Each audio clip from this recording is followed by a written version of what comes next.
15 minute 25 सवाल। क्या हम रीजनिंग के 25 सवालों को 15 मिनट के अंदर कर सकते हैं? तो भाई वही चेक करने के लिए आज हम 22 सितंबर शिफ्ट 2 को जो आपका एसएससी सीजीएल 2025 का एग्जाम हुआ था उसका हम आज रीजनिंग सेक्शन उठाए हैं और आज हम देखने वाले हैं कि क्या हम 15 मिनट के अंदर 25 सवाल कर पाएंगे। तो चलिए भाई वीडियो को स्टार्ट करते हैं। तो भाई ये रहा आपका पहला क्वेश्चन। क्वेश्चन क्या कह रहा है? In a class Ramesh received higher grades than Suresh but lower grades than Mahesh. देखो इसका मतलब रमेश जो है वो ऊपर होगा सर और नीचे कौन होगा? सुरेश होगा। बिल्कुल सही। But lower grade than Mahesh, लेकिन महेश से कम स्कोर कर रहा है कौन? रमेश। तो महेश सबसे ऊपर स्कोर कर रहा है। ठीक है, क्लियर है इतनी बात? ठीक है, और हमें क्वेश्चन खुद बोल रहा है कि सर सुरेश हैज स्कोर 70। ठीक है, तो सुरेश का स्कोर कितना है सर? 70। बिल्कुल सही। तो हमें ऑप्शन 1 क्या बोल रहा है sir? Ramesh mark is 65 and Mahesh mark is 70। अगर रमेश का मार्क 65 है और महेश का मार्क 70 है, इस हिसाब से सर सबसे कम मार्क तो रमेश ला रहा है, तो रमेश को सबसे लास्ट लाना चाहिए, जबकि रमेश तो दूसरे में है सर। तो ये ऑप्शन आपका गलत हो जाएगा। ऑप्शन 2 क्या बोल रहा है sir? Ramesh mark is 75 and Mahesh mark is कितना? 80। बिल्कुल सही। सबसे ज्यादा 80 महेश लाया है, थोड़ा सा कम रमेश लाया है और इससे कम रमेश लाया है। तो यही आपका सही आंसर है। Option number 2 is our right answer. ठीक है, देखो सर अगर गार्डन को कोड किया गया है इसमें तो हमें इसका कोड मांग रहा है, तो मुझे पहले लॉजिक फाइंड करना पड़ेगा सर। तो मैं बस लास्ट 3 लेटर को देख रहा हूँ। देखो सर, अगर n को कोड किया गया है o में तो n का प्लस वैल्यू 14 होता है और o का 15, तो इसमें प्लस का 1 हो रहा है। ठीक वैसे e का प्लस वैल्यू 5 होता है और f का 6 होता है, तो यहाँ भी प्लस का 1 हो रहा है। d का प्लस वैल्यू 4 होता है और f का 6 होता है, तो यहाँ भी प्लस का 2 हो रहा है। तो +2 +1 ठीक है। तो यहाँ पे देखो सर f का प्लस वैल्यू 6 है, यहाँ पे मैं प्लस का 2 करूंगा तो 8, इसका मतलब h आ जाएगा। और O का प्लस वैल्यू 15 होता है और दोनों जगह O है, तो ये PP आ जाएगा। तो HPP कहाँ पे प्रेजेंट है सर? यहाँ पे। तो यही मेरा सही आंसर हो जाएगा। Option number 1 is our right answer. समझ में आया? क्लियर है इतनी बात? ठीक है, देखो क्वेश्चन क्या कह रहा है sir? If the cost price of 15 article is equals to the selling price of 12 article. जो क्वेश्चन बोला वो मैंने कर दिया सर। ठीक है, तो 3 पंजे 15 और 3 चौका 12, तो यहाँ से मैं CP और SP का रेशियो निकाल सकता हूँ। बिल्कुल सही। CP बटा SP कितना आएगा सर? आप बोलोगे 4/5।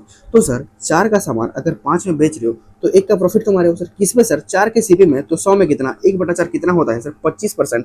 Option number 1 is our right answer. समझ में आ गया? क्लियर है इतनी बात? ठीक है, देखो what should come at the place of question mark. देखो सर 2 से अगर 3 हो रहा है तो प्लस का 1 हो रहा है, 3 से अगर 5 हो रहा है तो प्लस का 2 हो रहा है, 5 से अगर 9 हो रहा है तो प्लस का 4 हो रहा है, 9 से अगर 17 हो रहा है तो प्लस का 8 हो रहा है, 17 से अगर 33 हो रहा है तो प्लस का 16 हो रहा है। तो यहाँ पे कौन सा लॉजिक फॉलो हो रहा है सर? 1 से अगर 2 हो रहा है तो गुणा 2 हो रहा है, 2 से 4 हो रहा है तो गुणा 2 हो रहा है, 4 से अगर 8 हो रहा है तो गुणा 2 हो रहा है, 8 से 16 हो रहा है तो भी गुणा 2 हो रहा है। तो आगे क्या होगा सर? 16 दूनी 32। तो मैं 33 में अगर मैं 32 जोड़ता हूँ तो कितना आएगा सर? यूनिट डिजिट पकड़ो, 3 और 2 5, तो एंड में यूनिट डिजिट 5 आएगा और 5 सिर्फ एक ही ऑप्शन में प्रेजेंट था। Option number 2 is our right answer. ठीक है, देखो सर 2 और 2 12 कैसे हो सकते हैं सर? तो एक बार गुणा करो, 2 दूनी 4 और 4 में क्या गुणा करो कि 12 आ जाए? 4 तिया 12। बिल्कुल सही। देखो 3 तिया 9, 9 में क्या गुणा करूंगी? 27 आ रहा है, 9 तिया 27। तो इनको गुणा करके गुणा 3 हो रहा है। ठीक है, तो 4 चौका 16 और 16 तिया 48। Option number 4 is our right answer. खत्म भैया। ठीक है, देखो what should come at the place of question mark. देखो 11 से 22 हो रहा है तो इंटू 2 हो रहा है। बिल्कुल सही।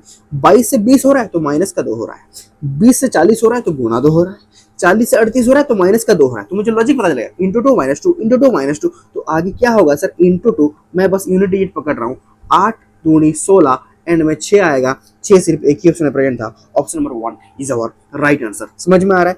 ठीक है, देखो L का प्लस 12 होता है, K का 11 होता है, J का 10 होता है, I का 9 होता है, तो आगे 8 होगा क्योंकि माइनस का 1 हो रहा है। 8 किसका होता है? H का। H सिर्फ एक ही जगह प्रेजेंट था। Option number 1 is our right answer. ठीक है, देखो सर ये क्वेश्चन आपके होमवर्क का क्वेश्चन है। इस क्वेश्चन का आंसर आप मुझे कमेंट सेक्शन में बताना।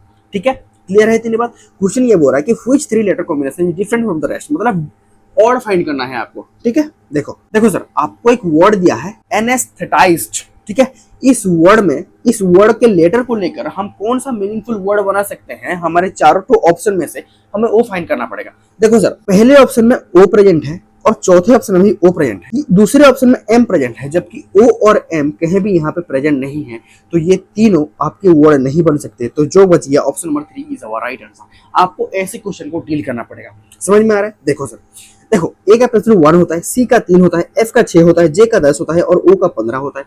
तो यहाँ पे क्या हो रहा है सर, 1 से 3 हो रहा है तो प्लस का 2 हो रहा है, 3 से 6 हो रहा है तो प्लस का 3 हो रहा है, 6 से 10 हो रहा है तो प्लस का 4 हो रहा है, 10 से 15 हो रहा है तो प्लस का 5 हो रहा है। तो मुझे लॉजिक पता चलेगा सर, 2 3 4 5 तो आगे 6 होगा, तो 15 और 6 21, 21 किसका होता है? U का। Option number 1 is our right answer. ठीक है, देखो ब्रेन को कोड किया गया है इसमें, तो हमें हार्ट का कोड पूछ रहा है, तो हमें एक एक लेटर चेक करना पड़ेगा सर, मतलब कौन सा लॉजिक फॉलो हो रहा है पहले हमें चेक करना पड़ेगा। देखो N से M हो रहा है तो माइनस का 1 हो रहा है, समझ में आ रहा है कि नहीं? N का वैल्यू 14 होता है, M का 13 होता है तो माइनस का 1 हो रहा है, I का वैल्यू 9 होता है, H का 8 हो रहा है तो माइनस का 1 हो रहा है, A का वैल्यू 1, Z का 26 तो माइनस का 1 हो रहा है, R का 18, Q का 17 तो माइनस का 1, B का 2 तो A का 1 तो माइनस का 1। तो मुझे लॉजिक पता चलेगा सर कि माइनस का 1 हो रहा है। ठीक है, तो मैं T-1 करूंगा तो कितना आएगा सर? S। समझ में आएगा नहीं? और S सर इस दोनों ऑप्शन में नहीं प्रेजेंट है। ठीक है, तो यहाँ पे देखो ZQS है, यहाँ भी ZQS है, जबकि यहाँ पे D प्रेजेंट है और यहाँ पे C प्रेजेंट है। तो मैं बस इसको चेक कर देता हूँ। देखो E का प्लस 5 होता है, 5 में अगर 1 घटाऊंगा तो कितना होगा सर? D होगा। D का प्लस 4 होता है, तो option number 1 is our right answer. ठीक है, देखो सर हमें कंक्लूजन में क्या कह रहा है sir? Some pens are plastics. ठीक है, सम पेन्स आर प्लास्टिक्स, तो भाई ब्लू थिंग से ब्लू थिंग्स नहीं कटेगा। क्यों सर? कटने के लिए एक जगह 100 होना नेसेसरी है, जबकि ब्लू थिंग्स यहाँ भी 50 है और ब्लू थिंग्स यहाँ भी 50 है, तो कंक्लूजन 1 आपका गलत हो जाएगा। समझ में आ रहा है? कंक्लूजन 2 क्या बोल रहा है sir? Some blue things are not recycled. ठीक है, तो सर नो प्लास्टिक से प्लास्टिक कट जाएगा, क्योंकि कटने के लिए एक जगह 100 होना नेसेसरी है, जबकि यहाँ पे 100 है सर। तो ये आपका कंक्लूजन बिल्कुल सही है सर। जबकि देखो यहाँ पे सम ब्लू थिंग्स 50 है और यहाँ भी 50 में है, और यहाँ पे नॉट रिसाइकल ये 100 है और यहाँ पे नॉट रिसाइकल ये 100 है, तो कंक्लूजन 2 आपका बिल्कुल सही है। तो only conclusion 2 follow, option number 2 is our right answer. ठीक है, देखो सर हमें मांगा क्या है? Which of the following means R is a brother of P। हमें क्या मांगा है sir? R is a brother of P। ठीक है, तो भाई हमें बस इतना पता है कि R जो भी है वो मेल है। R is a brother of P, इसका मतलब R जो भी है वो मेल है। समझ में आ रहा है कि नहीं? जबकि सर ऑप्शन नंबर 4 में देखो R एंड P लिखा है, और R एंड P का मतलब R is mother of B। यहाँ पे तो R को फीमेल किया गया, तो ऑप्शन नंबर 4 मेरा आंसर नहीं होगा। ठीक है, तो मैं ऑप्शन नंबर 3 को चेक करता हूँ sir. R star Q, star मतलब क्या है? यहाँ पे R is the son of B, R is the son of Q, R is the son of Q, बिल्कुल सही। And Q and P, Q is the mother of P। तो यहाँ पे हो रहा है कि नहीं sir? R is brother of P, R is brother of P, ये स्टेटमेंट बिल्कुल सही है। तो option number 3 is our right answer. ठीक है, देखो which group has a letter with a position sum 29, तो किसका डिजिट का सम 29 हो रहा है? तो भाई देखो Z का प्लस कितना होता है? 26, B का कितना होता है? 2, और A का कितना होता है? 1। 26 और 2 28 और 1 29, option number 3 is our right answer. यही आपका 29 हो रहा है और हमें 29 ही मांगा था। ठीक है, देखो T is the brother of R, T is the brother of R, R is the son of M, how is T related to M, that is son, option number 2 is our right answer. ठीक है, देखो M is the sister of N, M is the sister of N, बिल्कुल सही। N is the father of R and T is the mother of M, T is the mother of M. Then how is T related to R? देखो R के पापा हैं N और N के mummy हैं T, तो grandmother, option number T is our right answer. ठीक है, देखो find the odd one out. देखो भाई नरेंद्र मोदी, राहुल गांधी और अमित शाह सब पॉलिटिशियन हैं, जबकि महेंद्र सिंह धोनी हमारे क्रिकेटर हैं, तो option number 4 is our right answer. यही हमारे ऑड हो जाएंगे। समझ में आ रहा है? ठीक है, तो आगे बढ़ जाए भैया। देखो सर इंडिया, चाइना और नेपाल सब कौन है सर? एशियन कंट्रीज हैं। ठीक है, सब एशियन कंट्रीज हैं, जबकि ब्राजील नहीं है, तो यही आपका ऑड हो जाएगा। समझ में आ रहा है? ठीक है, देखो which number is not multiple of 3। Multiple of 3 कैसे चेक करते हैं सर? जिसका डिजिट का सम 3 से डिविजिबल हो गया वो मल्टीपल है। सिंपल सी बात। देखो 6 3 9 9 ये तो करता है सर, 7 2 9 और 3 ये भी करता है, 7 3 10 और 5 15 ये भी करता है, लेकिन 7 7 14 और 3 17 ये नहीं करता, तो option number 4 is our right answer. ये मल्टीपल नहीं है। ठीक है, देखो स्टेटमेंट क्या बोल रहा है सर? पहला स्टेटमेंट बोल रहा है कि T is greater than equals to U, तो T कहाँ प्रेजेंट है? यहाँ पे, और U कहाँ प्रेजेंट है? यहाँ पे। तो मुझे पहले सर T का रिलेशन Q में बनाना पड़ेगा, देन मुझे Q का रिलेशन U में बनाना पड़ेगा। देखो T is greater than equals to Q, बिल्कुल सही है, and Q is greater than R and greater than equals to U, बिल्कुल सही है। तो कंक्लूजन 1 आपका बिल्कुल सही हो जाएगा। आपका कंक्लूजन 2 क्या बोल रहा है sir? V is greater than T, ठीक है, यहाँ पे देखते हैं V is greater than T, तो यहाँ पे V कहाँ पे प्रेजेंट है? यहाँ पे, और T कहाँ पे प्रेजेंट है सर? यहाँ पे प्रेजेंट है और यहाँ पे प्रेजेंट है। तो मुझे पहले क्या करना पड़ेगा सर? V का रिलेशन R से बनाना पड़ेगा, देन R का रिलेशन Q से बनाना पड़ेगा, और Q का रिलेशन फिर से T से बनाना पड़ेगा। समझ में आ रहा है कि नहीं? ठीक है, तो भाई V is greater than equals to R, सही है, R is equals to Q, सही है, और then Q is less than T, ये गलत हो जाएगा सर, क्योंकि ग्रेटर देन लेस देन अगर रास्ते में आ गए तो कोई भी कंक्लूजन नहीं बनता, तो कंक्लूजन 2 आपका गलत हो जाएगा। तो only one follow, option number 4 is our right answer. ठीक है, देखो देखो sir, what mathematical symbol should replace A and B respectively to make it mathematically correct. तो भाई मुझे एक एक ऑप्शन चेक करना पड़ेगा, तो मैं पहले ऑप्शन को चेक कर रहा हूँ। ए की जगह में गुणा लिख रहा हूँ और बी की जगह में प्लस लिख रहा हूँ, तो 24 चौका 96 होता है, और 16 चौका 64, 64 4 68, तो भाई 24 माइनस का 68 कभी भी 74 नहीं बन सकता, तो ऑप्शन नंबर 1 आपका गलत हो जाएगा।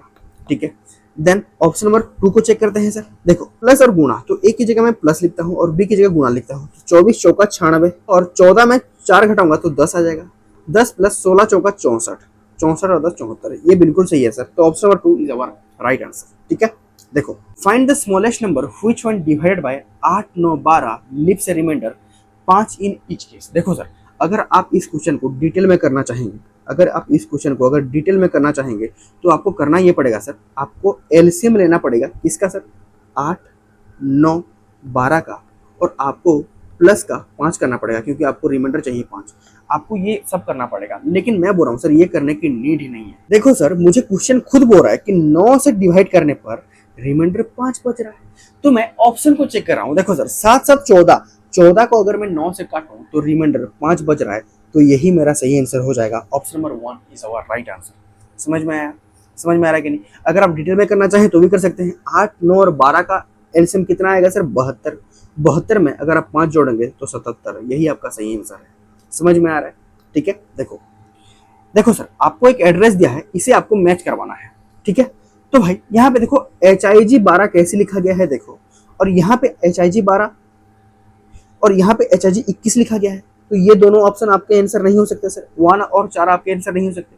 यहाँ पे सेक्टर 3 ऐसे लिखा गया है, जबकि यहाँ पे सेक्टर 3 आपका ऐसे लिखा गया है, तो ऑप्शन नंबर 3 भी आपका आंसर नहीं होगा। तो जो बच गया option number 2 is our right answer. समझ में आ गया? क्लियर है इतनी बात? देखो in the sequence BDFH which letter comes 6, देखो 1 2 3 4, तो 5 और 6, देखो 2 4 6 8, तो यहाँ पे 10 और 12, 12 किसका होता है? L का, तो option number 3 is our right answer. खत्म भैया। देखो what should come at the place of question mark, देखो 3 से 6 हो रहा है तो इंटू 2 हो रहा है, 6 से 18 हो रहा है तो इंटू 3 हो रहा है। ये 3 क्यों हुआ सर? क्योंकि पिछले में 3 प्रेजेंट था। देखो सर 18 से 108 हो रहा है तो 18 छिक्के 108 होता है। ये 6 कहाँ से आया सर? क्योंकि प्रीवियस में 6 प्रेजेंट था। ठीक है, तो 108 गुणा कितना होगा सर? प्रीवियस में कितना प्रेजेंट है? 18, तो 108 गुणा 18 होगा। तो मैं यूनिट ये पकड़ रहा हूँ सर, 8 8 64, एंड में 4 आएगा, 4 एंड में यहाँ पे प्रेजेंट नहीं है, यहाँ पे प्रेजेंट नहीं है। और सर सिंपल सी बात, 108 को अगर मैं 10 से भी गुणा करता, अगर मैं 108 को मैं 10 से भी गुणा करता तो 1080 से बहुत बड़ा आंसर आएगा, जबकि यहाँ पे 864 प्रेजेंट है, तो ये भी मेरा आंसर नहीं होगा। तो option number 1 is our right answer. ठीक है, समझ में आ गया? भाई हमने बहुत ही बेहतरीन तरीके से रीजनिंग के 25 सवालों को 15 मिनट के अंदर कर दिया है। अगर आपको ये वीडियो अच्छा लगा तो do like share and subscribe to easy destination for quality content only. Thank you so much everyone.